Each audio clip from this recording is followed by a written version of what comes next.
I was one of the new guys on the floor. I came looking for work and they were short on men, so I got myself a job. They barely even trained me. You'll pick it up as you go, they said. We were spinners manning these giant machines all day. As if the work wasn't hard enough, they had to fire all the boys who cleaned the machines. Instead of hiring new guys, they just told us spinners we had to do it again. The parts got all clogged up with bits of cloth and oil. We didn't get a raise or nothing, just more work to do.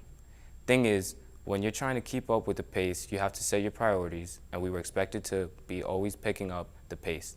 Faster, faster, more, more, more. That's all we ever had on the floor. The foreman even posted the production records of each spinner to encourage competition. Competition makes better work ethic, they said. The man at the top was the best, whereas those who fell behind were made to know it fast. You come in last, you're the butt of all the week's jokes. When things are that way, you take mine to focus on the job at hand.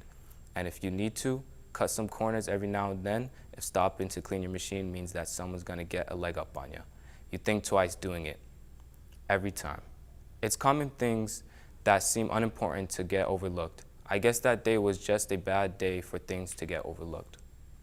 It was September of 1874. Seemed like a regular day, hot and exhausting, behind an even hotter machine. Then I heard the most awful sound of metal and the machine lit up, like a steel demon straight out of hell, shooting out fire and black smoke. I panicked for a moment, froze right up. Then the fear just hit me and I ran. I'm not proud of it, but I was barely a man back then. I saw someone rush over to the water buckets only to find horror that they were empty. I guess the older guys tried to put the fire out, but with no luck, in my cowardness, I stood outside and watched the flames spread through the building as it poured more and more smoke into the sky. Soot-covered men ran out of the building, collapsing on contact with clean air. It was then I realized something was wrong.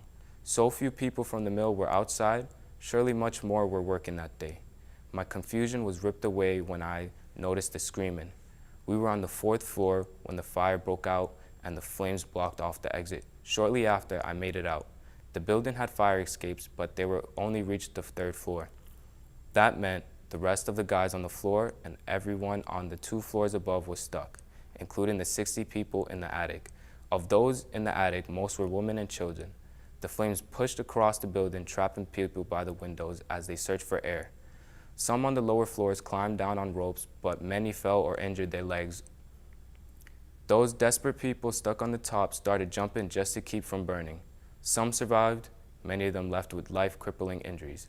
Most leapt in vain. When the screams finally stopped, there was nothing left but a flaming, smoking ruin and all the horrified onlookers. The town and the unions took the factory owners to the court, saying that the buildings was unsafe and that the death toll could have been prevented. 40 people died that day, mostly women and young girls.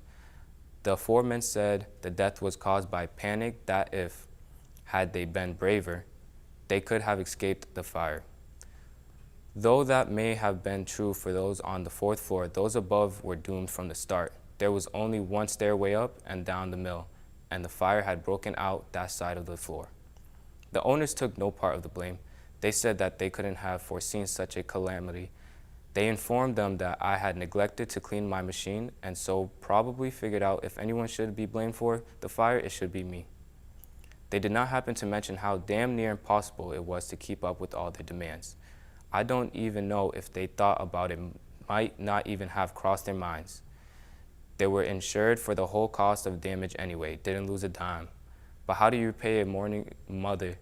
Or maybe they didn't think about that either.